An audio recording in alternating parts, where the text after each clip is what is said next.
Hello, and welcome to another fully live episode of Hacking with Friends. My name is Kody Kinzie. I am a security researcher at Varonis, and today I'm going to be taking your live questions and also talking about some of the cool hacking stuff I've been doing this week. And it's good to see everyone at our standard hacker time, now about an hour late, and of course, an extra 10 minutes.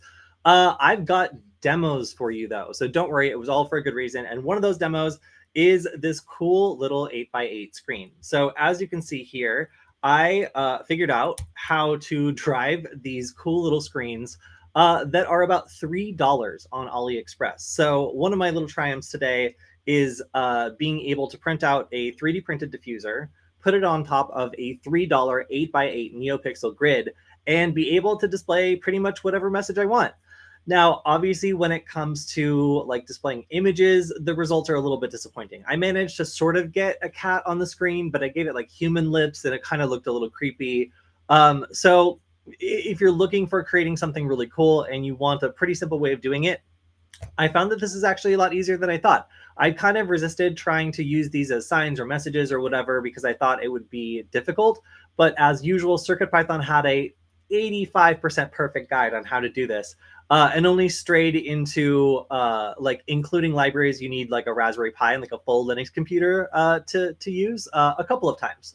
Aside from that, though, I managed to get everything except for just displaying an image working on it. So I'm going to be dropping some example code for this and also referencing the guides that I followed. But I was pretty impressed. So if you've been holding out on trying out one of these cool little displays, they are cheap and easy to use. Which is really cool. I thought they would be a little bit more difficult, but in this example, I have a serial program running that is waiting for me to type something, and as soon as it gets it, it starts scrolling it across the screen. Now, ironically, screen scrolling was something that isn't like built in automatically for text. So like CircuitPython lets you like set everything up and then like try to display something, and then it just goes off the page. So in order to actually make it work, I had to use ChatGPT to like write a scrolling function, but it's done and it works. It's based on character width, and it's actually a pretty good job of doing it. So if you want to check this out, it will be something that I'll be dropping a little bit later, just because I love to see these low-cost materials be available to anyone. I'm thinking of making a hacking CTF game out of it. So imagine this. You have one of these and you have to like unlock it, and then it turns your team's color and has like cool animations and stuff, but also it can display messages and hints. So the fact that I can use this with a cool little diffuser to look really beautiful, and then I could also make it like a game piece in a like a hacking CTF, that's really exciting to me. And that's why I'm so interested in being able to write messages on it, because I think it would be cool to have it as like a little, like something you can hack as a team. And then maybe if you're taking too long, it gives you a hint, or if you get something right, like it unlocks itself and like shares like the next flag with you. So yeah, I've been pretty stoked about this. I was up very late last night hacking on these and just trying to learn more and more. And of course, there's other grids that are even bigger available. There's 16 by 16 grids where you can actually display images that are recognizable. And I kind of went through this. I don't know if anybody has seen those like LED like masks for Halloween. For like 2 years in a row now, I've gone to like West Hollywood, California on Halloween and been the only person wearing one of those masks. But it's a bit of a challenge to like find an image or a video or an animation that looks good on that few pixels, because it's like it's a pixel grid, but like there's not really a lot to work with. So it's kind of the same thing here. You really need to be conservative about like what you're trying to put on the screen with 8x8. Like there's actually a couple websites where people just make 8x8 art. And I was like, oh, that's convenient. And I was able to try to copy a couple of those, but overall it's a little bit tedious to do like a full image. I do think it's really cool though. Oh, and also hello, James. Hello, other James, and everybody else in the chat.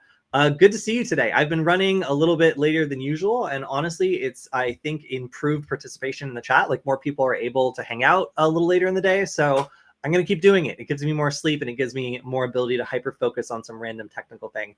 Speaking of random technical things to hyper-focus on, we have a special guest today. Allow me to introduce our special guest. Where are you? Come on, wake up. Okay, well, I guess our guest is sleeping, but our guest is Kali Linux on the Raspberry Pi 5. And I guess I'm discovering that it's picky when it comes to whether or not it wants to display itself. I'm going to hide you, chat, for a second. Is there anything? Do I need to restart it?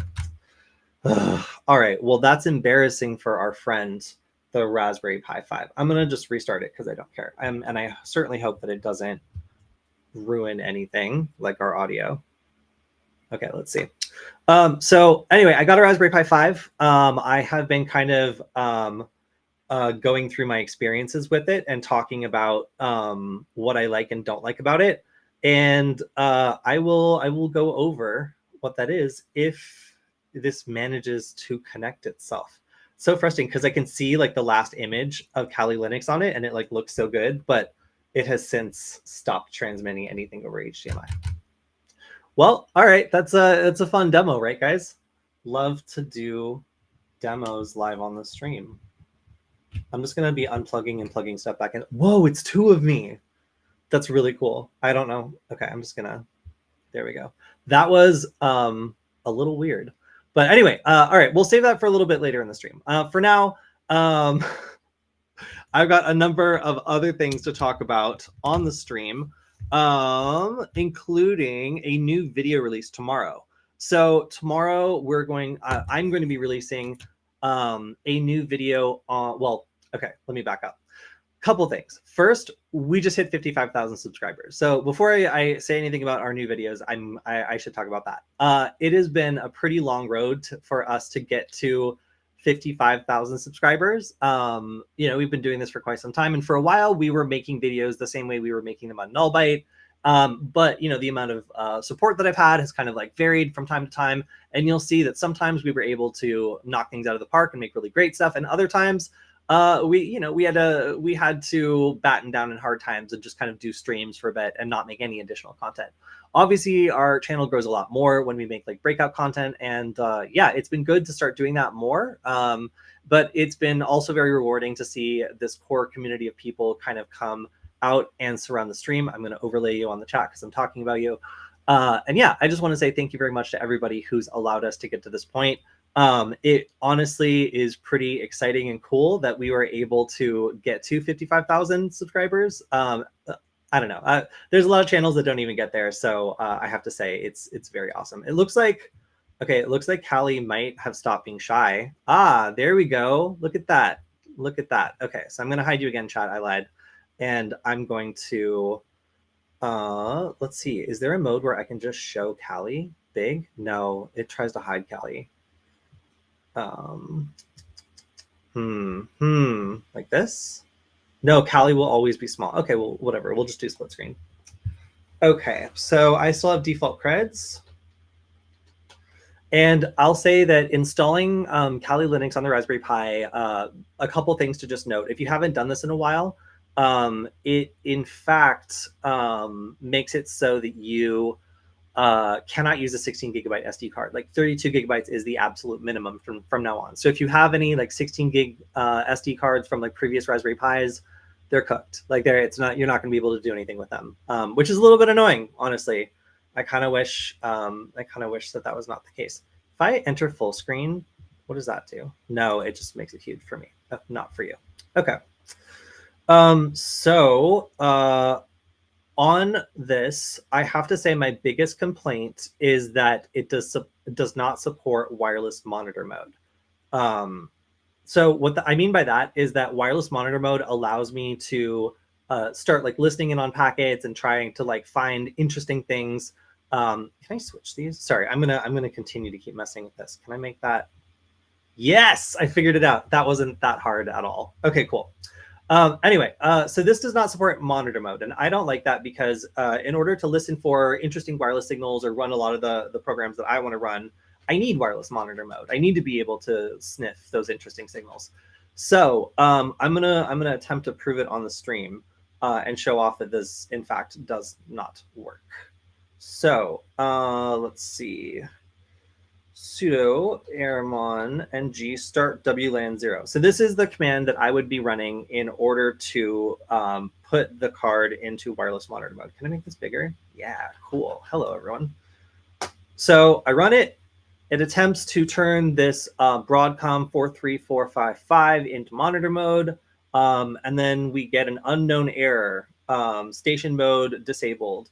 So monitor mode command failed. This error indicates that it's not supported, and then we're using the BRCMF Mac driver. And in this case, a little bit of research tells me that it is not able to support monitor mode. So as a hacker, that means that I got to plug in a wireless network adapter into this. That increases the price if I'm considering this for like a class or something.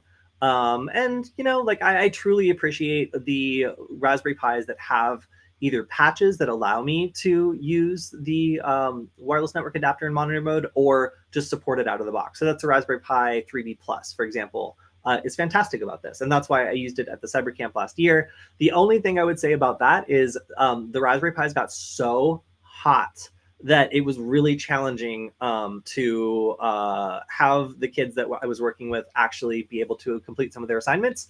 Because if it wasn't just a command line thing, those Raspberry Pis really started to cook, and there wasn't much we could do. So let's see. Yeah, so Kurt mentions that they installed Nexmon, and Nexmon is a firmware hack that allows you to take a Raspberry Pi that doesn't usually support monitor mode and start using monitor mode on it. It's basically adding like a driver that does support it. Doing this is somewhat, or making this is somewhat complicated, but installing it is not. And frankly, like having the built-in wireless monitor mode is really nice if you want to do certain attacks. Like for example, you can plug it directly into an Ethernet cable and then run like a evil AP or like a intrusion detection system or something like that allows you to detect if suspicious stuff is happening nearby, like Kismet or something. So, you know, like being able to have a all-in-one device, like I'm all for that. I think it's super cool. And that's why I hate the Raspberry Pi 400 so much, is because they almost had an all-in-one device and then they didn't add a trackpad. So in my hands here, let me switch myself back and also hide this comment. So in my hands here, I have the standard keyboard that most people use to interact with the Raspberry Pi. It has a little trackpad and it has keys and it's cheap, you know, it's wireless. So the Raspberry Pi Foundation was like, hey, let's take this, put a Raspberry Pi inside of it, and then get rid of the trackpad so that for some reason you need to have like an additional mouse just with you all the time. It's a sort of like we almost got there kind of thing that makes the Raspberry Pi sometimes a little bit frustrating to me. So that's my first gripe. No Name asks, is monitor mode a software or hardware thing? It's a software thing. So generally the hardware will support it. It's a driver thing. And the manufacturer's driver is frequently closed source and needs to be reverse engineered, which is extremely tedious in order to make an open source version. So, hey, maybe AI will help with that. But as far as now, it takes some very nerdy people a long time to figure out how this works and then push out a fix for the community. So as a result, yes, it is something that the actual device is capable of doing. It's just the software isn't written to allow it. And that's because most consumers, I often describe monitor mode as like being in a crowded room, and the way that humans use selective attention in order to pay attention to someone. Like you could be sitting in a coffee shop right now with a bunch of other people talking at roughly equal volume to me, but humans are able to have like a one-on-one conversation because we can exercise selective attention. We can ignore or drop all the other information around us that's not relevant to our conversation or not from the person that we're having a conversation with. And that's exactly the way that this sort of thing works with Wi-Fi. When you're in monitor mode, you're basically able to turn off selective attention and listen to everything at the same time, like you're eavesdropping on everyone. And it's kind of cool because it allows you to do all these things that you normally couldn't do with Wi-Fi. So if a wireless network adapter doesn't support monitor mode, it's a lot less interesting to me. At that point, it's just a data link. Whereas otherwise, it can be many things. It can be a sensor, it can be an offensive tool, it can be all sorts of cool and interesting things. So I'm firmly on board with it should support wireless monitor mode because like it just should. Like it's a useful tool and people are going to use it for more things than just a data link. But unfortunately, that is what this is. So let's talk about some other things. James said, I would happily have taken a ThinkPad nub to use as a mouse. I agree. Anything to just get your mouse around, because like assuming that people will only use a Raspberry Pi for command line things is silly to me. And again, like having to carry around an extra mouse just because they like couldn't get the license for it or the technology was tricky. Like, I don't know, but like for, you know, for $10 on AliExpress, I'm able to get like a fully functional like keyboard that looks just like a Raspberry Pi 400, but you know, what do I know? So anyway, All right, so let's talk about some other Raspberry Pi Kali Linux stuff. So I am currently running, oh, that's not the right keyboard. I hope that shortcut didn't do anything to the stream. Is that what the registry, is that what that little red nub thing is? I don't know. Yeah, I don't know. I just know that the ThinkPads are famous for this, and that I've seen people recently use it as a dimmer switch as well. So its popularity has gone beyond the form factor of just the ThinkPad. All right, so let me see. It's a little small, but let's take a look at what is installed by default on Kali Linux in, let me enlarge this, on the Raspberry Pi. So, of course, this is directly over my overlay, so it's kind of hard to see. Actually, it's even harder to see like that. All right, there we go. So we can see we have all the standard stuff like a text editor, the file manager, the web browser, yeah, docs, all that stuff. That's great. But let's take a look at some of the specific things. So for information gathering, I'm seeing things like Nmap, which is great. Maltego. Maltego is actually the installer. But I think that I have successfully like set it up now. Does Maltego open? I'm curious. Trying to open Maltego on Raspberry Pi is going to be interesting. One thing I will also say about this Raspberry Pi is it gets hot. Like I can see why they sell like a cooling module with it. It is frankly very hot, and I don't necessarily enjoy how hot it gets, how quickly. Maltego Classic, Maltego Free. Cool, yeah, Maltego Free. It's going to make me make an account. Okay, yeah, no, except I just feel like at some point it's going to make me make an account. But anyway, so we can see that it started up pretty quickly, honestly, for a Raspberry Pi. Like, this is a lot better than what I was expecting. So information gathering, got some good ones. I want to see what else is installed by default. Wait, there we go. All right, so for vulnerability analysis, anything I know, we've got Nikto, Nmap, Legion, VoIP. We've got a subset of VoIP tools, web application analysis, WP scan, web shells, SQL map, skipfish, comics. Okay. One vulnerability scanners. Interesting. I wonder if it has OWASP SAP. I'm curious. SQL map, password attacks. All right. We have Cool, Hashcat, Crunch, John, Medusa, Ncrack, and then a bunch of word lists. Hey, that's nice. Or I feel like the word lists are like download on demand, but that's still really cool. For wireless attacks, this is what I'm really interested in. We've got Wi-Fi, Reaver, Pixie WPS, Kismet, wonderful, but we can't friggin' use it. Fern Wi-Fi Cracker, old school. Aircrack NG, and then we've got some Bluetooth tools. There's only 2 of them, but or maybe there's only one. Yeah, there's just one, Spoof Tooth. So there's not really much else on there. But all right, so for reverse engineering, we've got Nashim Shell, Radar 2, and Chang++, no Ghidra. Then for exploitation tools, Metasploit framework, that's good to see. SQL map again over and over, and then social engineering toolkit, which requires root, searchploit, payload generator. For sniffing, we've got Scapy, Wireshark, NetSniffNG, man-in-the-middle proxy, Minicom, Mac Changer, which is great. I'm glad we have Mac Changer. I hate it when that's not installed and I'm like on an airplane or something. Post-exploitation. Wow, we've got a lot of stuff. Weebly, Netcat, Mimikatz, Evil Wimref, Forensics, Binwalk. Oh, Binwalk. That's really great. Okay. Autopsy. I've never run that. Sleuth Kit set, and then Hash Deep. Reporting tools. These are nice. Maltego's on them. There again, I don't really know them. Oh, Faraday. I actually know Faraday. All right. And then social engineering tool. We got MSF payload creator, and then social engineering toolkit again. So that's just what's installed by default on the Raspberry Pi 5 version of Kali Linux. When you're doing the Raspberry Pi installer, it like gets pretty specific about like which hardware you're running and like which like version of the software you want. And this was a good 30 to 45 minutes to do like a full update and upgrade to get things running. So Looks like I didn't see any Burp Suite. I was hoping to see OWASP Zap. In fact, do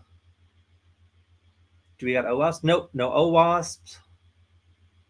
Do we got Burp Suite? Nope, no OWASP, and no Burp Suite. So when it comes to web application pen testing tools, running a little bit light, honestly.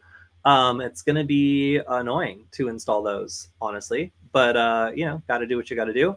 If you guys have any questions that you want me to ask our friend, the Kali Linux Raspberry Pi here, I am happy to do so.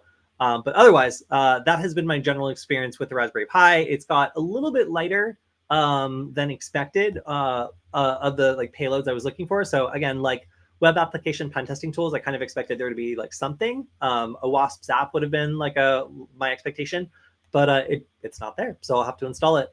Aside from that, it gets hot and you're going to need a wireless network adapter if you want to do anything on it. Burp is 8 GB RAM required. Yeah, that's good to know. Yeah, so another reason it might not come pre-installed is that not every version of the Raspberry Pi 5 has 8 GB of RAM. And I don't believe that it asked me how much RAM I had when I was selecting my device in the Raspberry Pi installer. So I imagine that they would target the least capable spec model of the Raspberry Pi 5 with this release. That's probably why a lot of stuff, that's probably why a lot of stuff wasn't there. OWASP doesn't fund Zap anymore. I wonder, just because I was trying to use it like 2 days ago and it was just broken, and I was getting like a super confusing like error that like I couldn't find any sort of like resolution on. So yeah, if there was a little bit of turmoil going on there, I wouldn't be completely surprised just based on my recent attempt to use the product.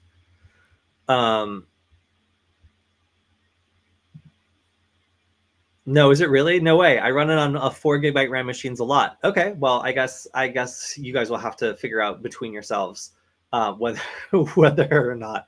I personally haven't been using Burp Suite because of Portstrigger's attitude. I'm like, hey, I really want to show people how to use your thing. Like, can I get like a week-long license to use it? And they're like, here's a like 3-day license, and then you can email us again. And at a certain point, like I go to record, and then like my license expires, and I'm just like, I'm not a pen tester. Like I'm not gonna pay for this. Like I'm trying to present to other people who are gonna eventually pay for it how to use it. But yeah, it's been really annoying to get them to give me a Burp Suite license. And usually, like Maltego is amazing. VPN companies are amazing. Like Mulvad like gave me like a bunch of VPN credits for journalists when I was teaching about that. There's a lot of like security companies that have been so cool about licensing, and then like for whatever reason, like Portswigger is just like penny, like just they want the pennies. So yeah, that's why I don't use Burp Suite. Like I think the beginners should be able to get access to good tools that aren't deliberately throttled. And frankly, trying to go through like Portswigger Academy with like throttled Burp Suite is one of the most torturous, because like they like deliberately throttle like how quickly you can send requests and stuff. So like completing their own training takes so long. It's just like I don't want to do it. It's faster to just do it in Python, honestly. So that's my beef with Portswigger. I love their product. I just wish that they made it easier for people like students and other like beginners who aren't pen testers but are trying to learn. I think that like if your product is so nerfed, it takes like 4 hours to complete one of your own assignments on Portswigger Academy, then like you should seriously reconsider your policy towards like giving people licenses. That's all I want to say. All right. So some other things. Let's say goodbye to, oh wait, no, I said goodbye to myself. Now I need to say goodbye to our guest, the Raspberry Pi 4. So this is what I was talking about earlier. Aside from just text, there's also other things you can do, such as images. I found this one via a guide that was actually really well documented, and I talked about that on our Discord server. If you want to check it out, I documented these projects showing where, if you want to do a little Valentine's Day thing, if you want to use one of these displays to be able to make a cute little display, especially it looks a lot better when it's diffused, then this is something that is pretty easy. All right, so I also wanted to share an idea that I had. So last time I was talking about LoRa, and let me see. Oh, by the way, I just want to share this. This is my favorite sticker that I got from the NSA. I went to the booth, I think it was at the RSA conference, but it might have been Black Hat. And I saw these stickers, and I just started taking them until like a couple people told me to stop. Honestly, I love them, and I distributed a lot of them at the at the conference. So yeah, if you haven't seen the sticker, this is my all-time favorite NSA sticker, and whoever at the NSA made that sticker, I think that you are a real winner. Oh, I've also been beta testing using. I think you guys are aware that I'm obsessed with these new kind of like fairy light neopixels, and using them as a badge hanger is an idea I had. So maybe at a conference, being able to have an upgrade to our usual badge that allows you to have the lanyard itself be a part of the game or the expression. Now, this is obviously a pretty dramatic example. Some people told me this would be super overwhelming to be talking to someone and having their badge like going crazy like that. But you know, it is something that's possible now, and I think I'm going to make an optional upgrade. Some other things I've been looking at is I've been buying a lot of microcontrollers and just testing them out, seeing their plausibility and whether or not they work well. This one is a little bit of a mystery to me.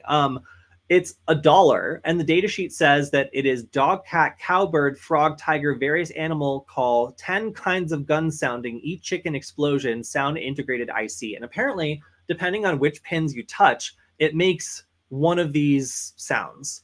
I have not tried it myself yet, but for $1, I am interested in figuring out how it works. So, all right, so this is what I want to talk about. So I am plotting on doing an episode that is kind of a follow-up to one of our very first episodes on Security Forward, which was like, how far can Wi-Fi signals go? So that episode found that when my friend and I went to the very top of the like Hollywood sign and started broadcasting, actually, no, we were receiving signals around us. We were able to receive signals from up to 5 miles away. So line of sight seems to be pretty important, and LoRa has a reputation for being able to send signals even further. So there's actually, okay, so there's 2 videos that I did. One of them was hacking computers from blocks away.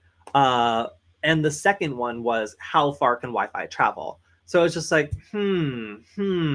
what if I combined these like project into a single one, and I make a basically a USB nugget that's capable of hacking a computer from really far away. So this is kind of what I'm thinking, and I would love some feedback on this because I just had this idea, I think like 2 days ago.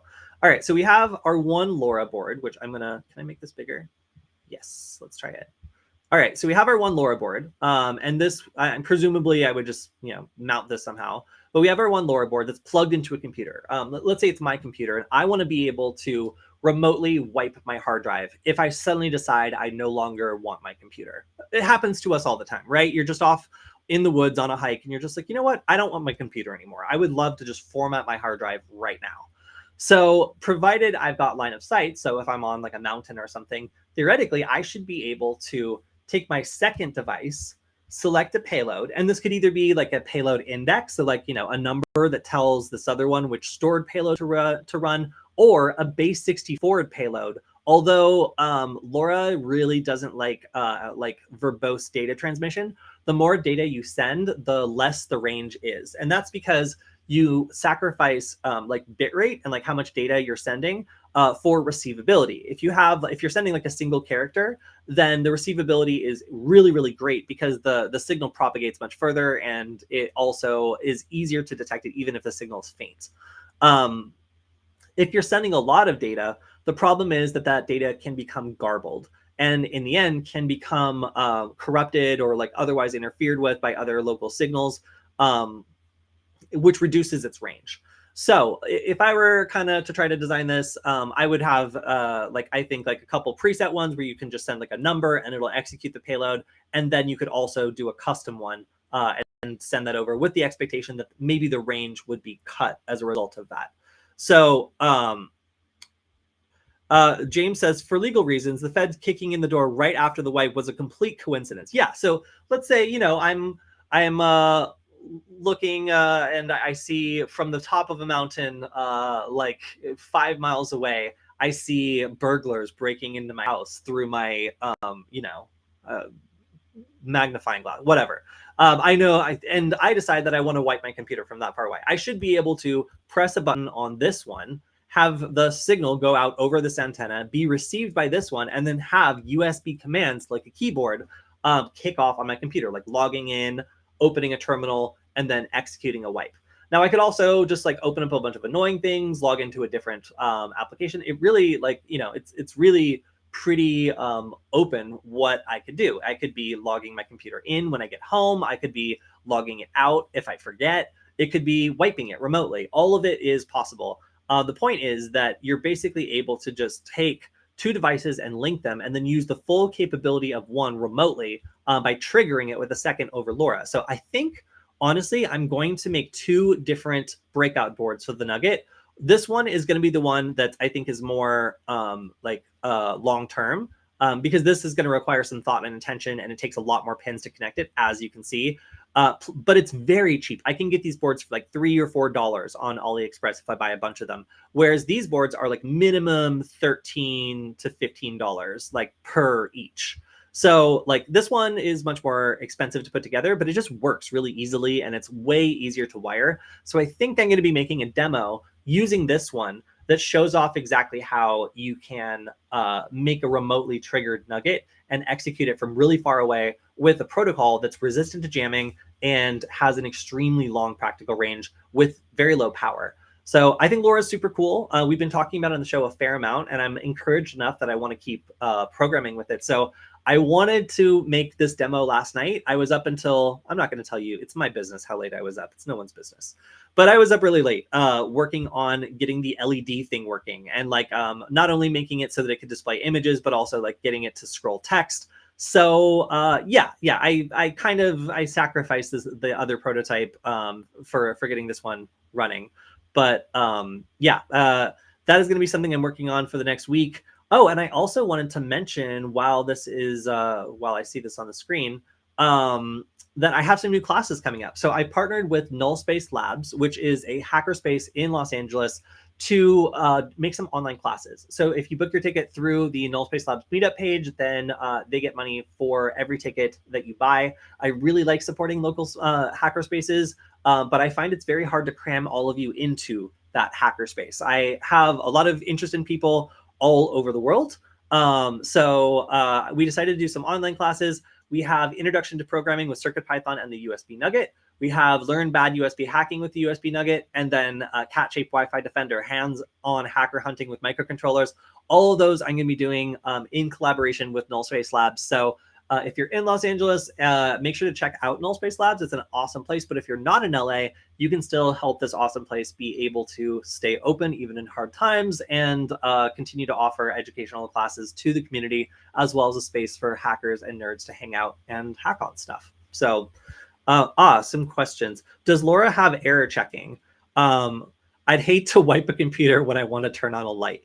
Yeah, so like there is, aside from just how much data you're sending, there's also a relationship between how much error checking you're doing. So the less error checking, the more likely it is that the command gets corrupted. So for a command like wiping your computer via a LoRa system, the ideal way of doing it would be to send like a single character or like a couple bits or something really, really small that you're listening for and understand. But and then have a high amount of error correction so that you're 100% sure that when something came through, it was that actual command. You don't want, like I was noticing at the extreme end of the range of the LoRa chip I was working with, I was starting to get just garbled stuff. And that's because it was receiving the signal, but the signal was sending so much data and had so little error checking that I was getting nonsense characters printed to the screen. I was like, oh, well, that's not good. Because yeah, like James is saying, if you were controlling something important, like one command turned on your light and the second one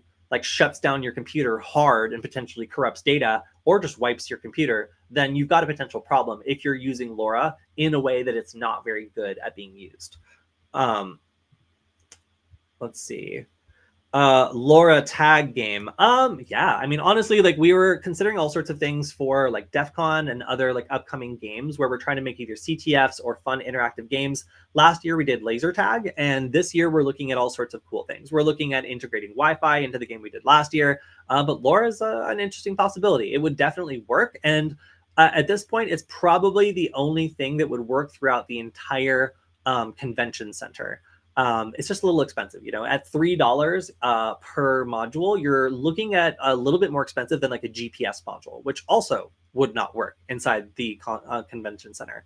Oh, so yeah, let's also just mention DEF CON got canceled and uncanceled. If you didn't hear about it, DEF CON abruptly had its contract with Caesars terminated, and they're just not interested anymore. So yeah, like pretty crazy that like the entire conference got canceled and the DEF CON people had to go out and last minute book the convention center. Kind of cool because Black Hat is usually in the convention center. So for me, that just means I'm staying in the Mandalay Bay for even longer. But aside from that, it's good that it's not being canceled. It's just weird because it's been in the same place for a good amount of time. So this is a comment that I resonate with. LoRa transmitter on a drone to get line of sight from anywhere. That is exactly what I am going to do. So in my test, I'm going to have like an exposed LoRa receiver somewhere outside, and then I'm going to use my drone and try to get as far away as I can while still flying the drone up and getting line of sight and seeing what kind of distance I can get.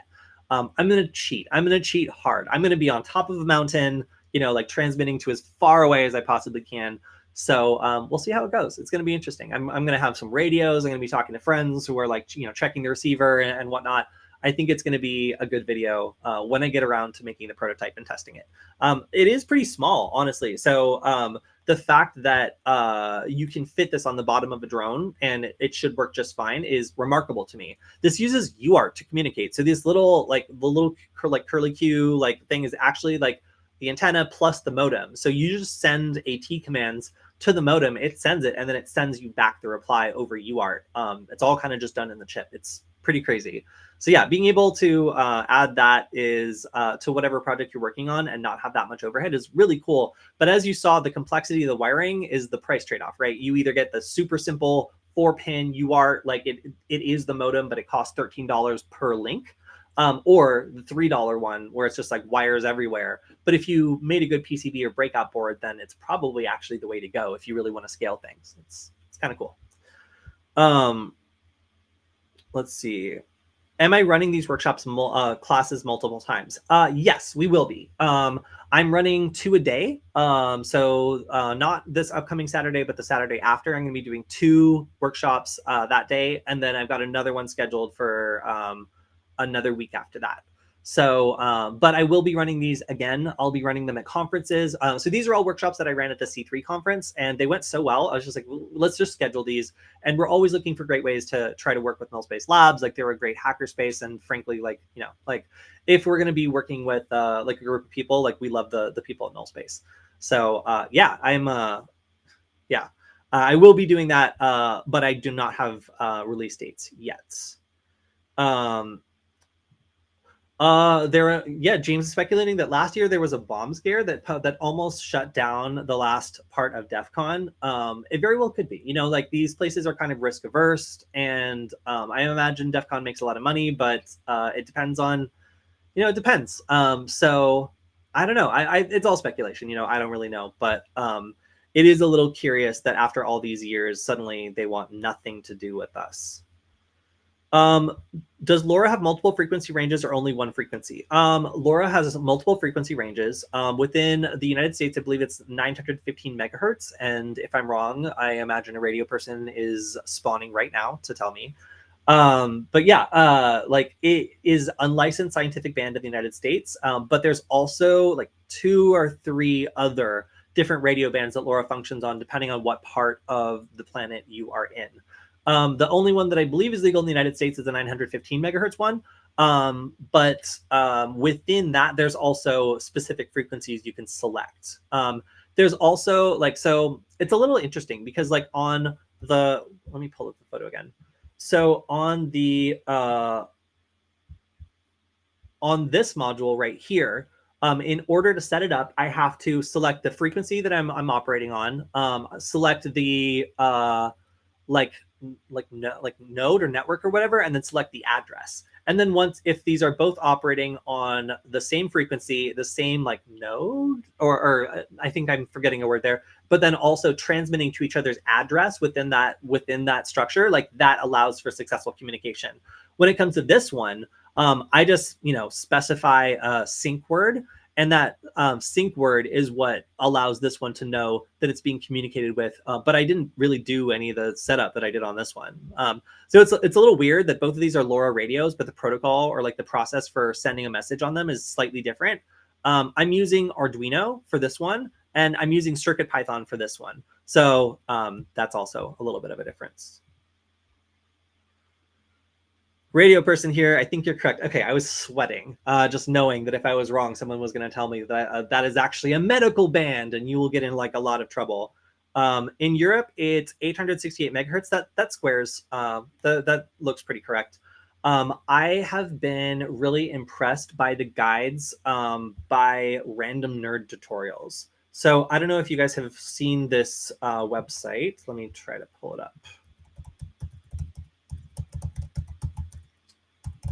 But of all the different guides that I found for putting together like a LoRa module, this one I think was the most friendly and probably the easiest to understand. So Random Nerd Tutorials just makes awesome stuff.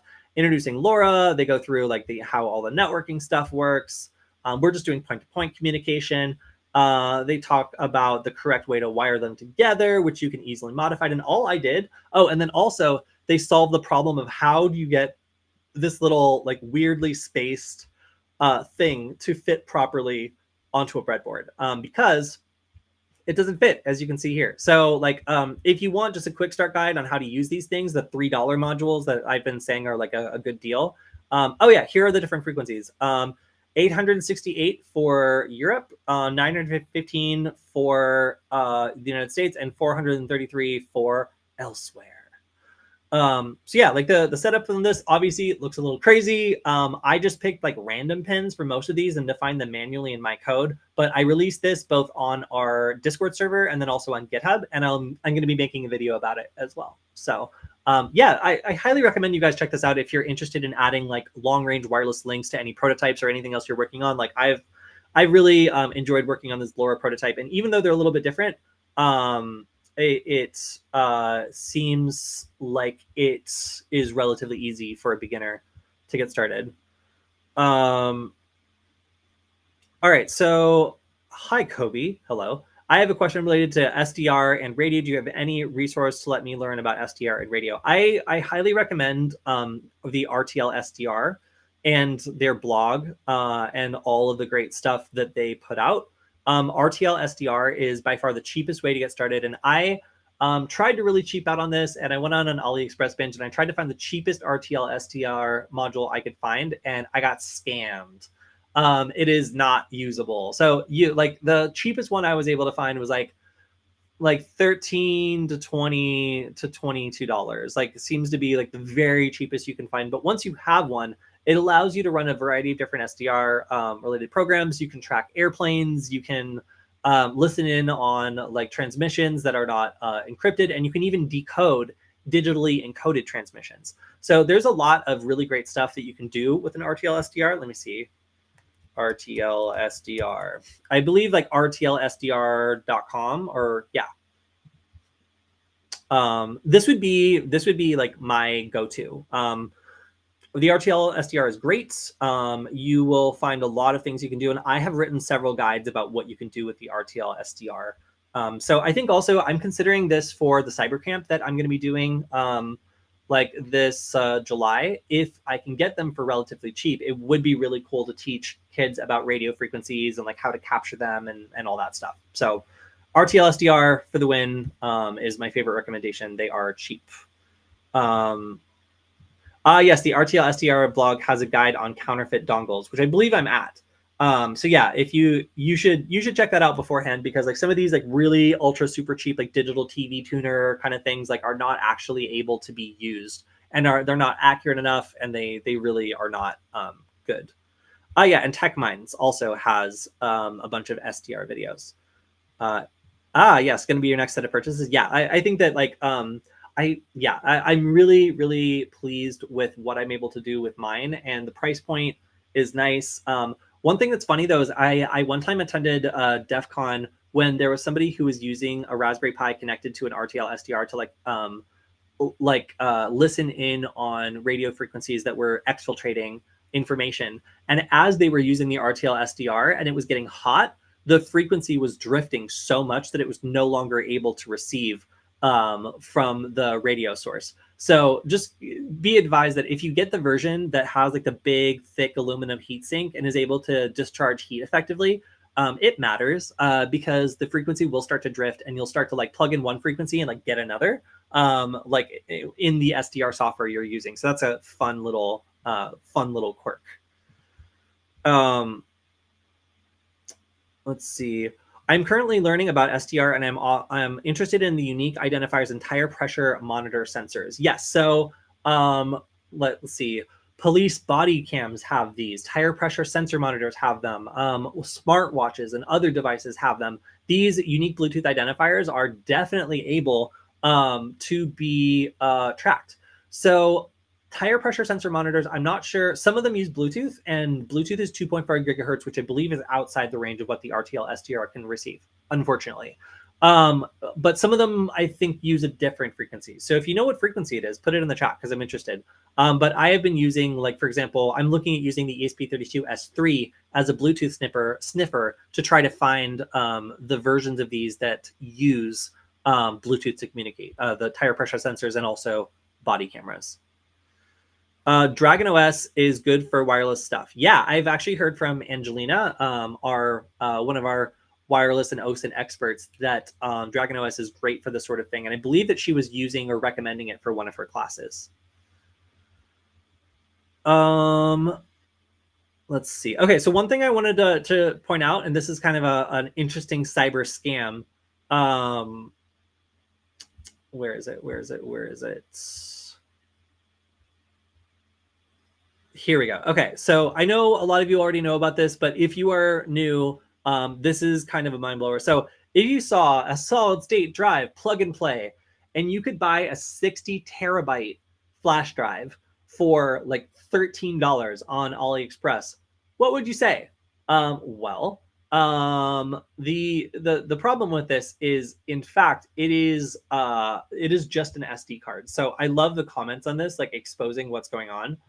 So here, this person actually took it apart, and you can see that they got to look at the internals, and it's just a PCB that connects an SD card, which has been flashed with software to say that it has a higher capacity than it actually has. So that this other person is like, horrible SSD. It can barely install games over 15 gigabytes. The stream says corrupted disk each time I try to install a game.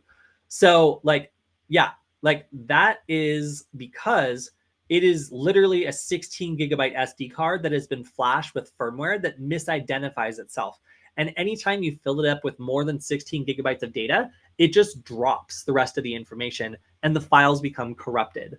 So if you suspect that something is too good to be true, think twice. Of course, like these could also be like infected or something like that, but this appears to just be a scam. Like they're trying to find a way to get rid of these cheap 16 gigabyte SD cards. So they are selling 60 terabyte solid state drives for, again, like $12, $13, and hoping that nobody notices that they are that they are actually fake.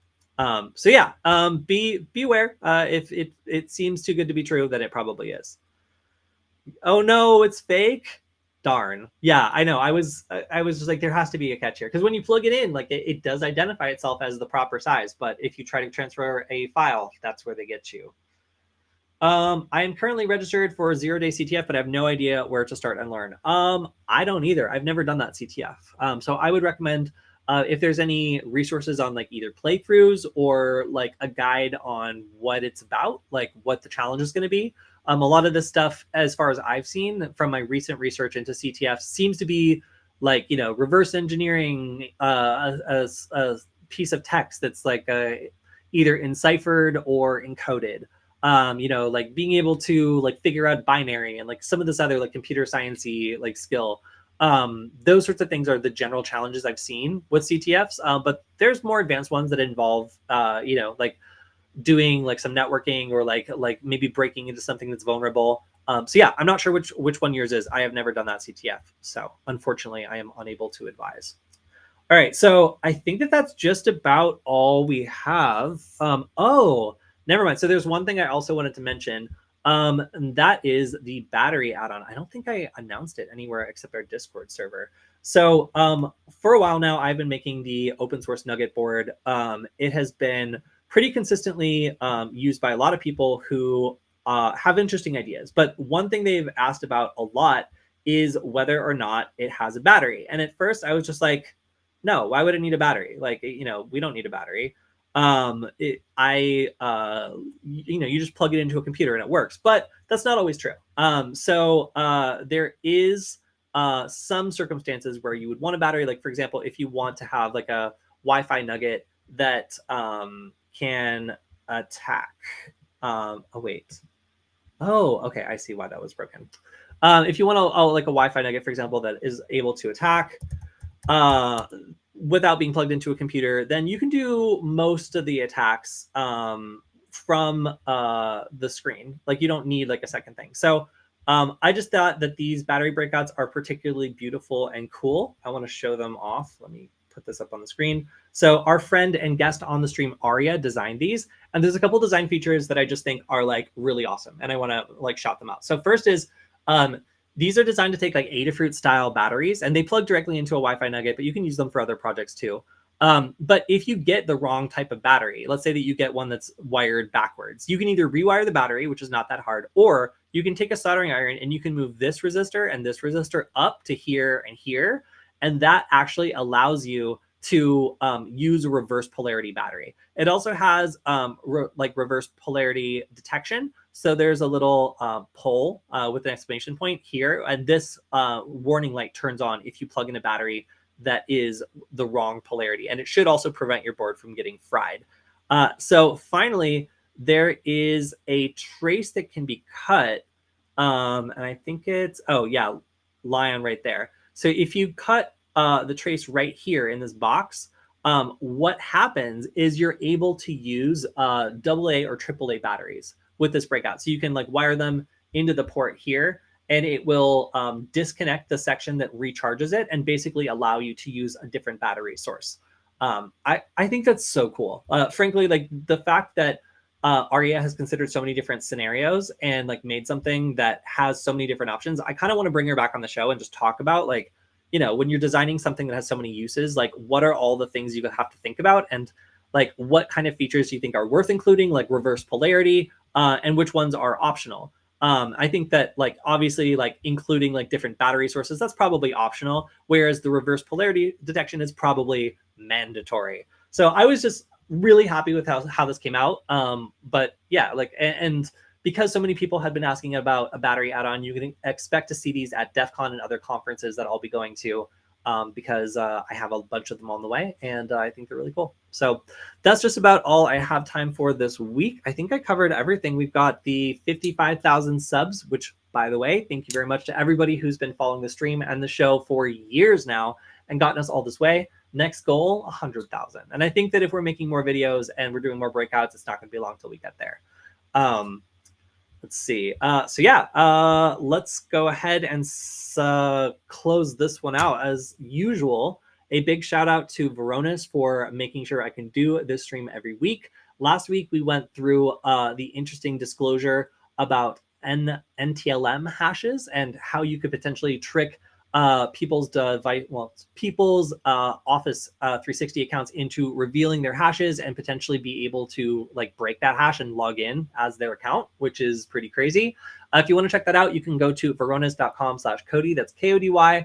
And as usual, they do check to see how many people follow that link. So if you want to support the stream, you don't have to spend a dime. You can just follow that link and they will know that you support us and want us to keep going. So that's all I have for this Wednesday. I'll be back on Friday with Killian, I hope, to go through all of the hacker news of the week and talk about some of the security tools that I want to highlight, hopefully including that long-range hacking prototype that we were talking about, including maybe even the version that uses the drone to like hack a computer from really, really, really far away. So thank you guys for all the good ideas. I will see you on Friday, and goodbye, everyone.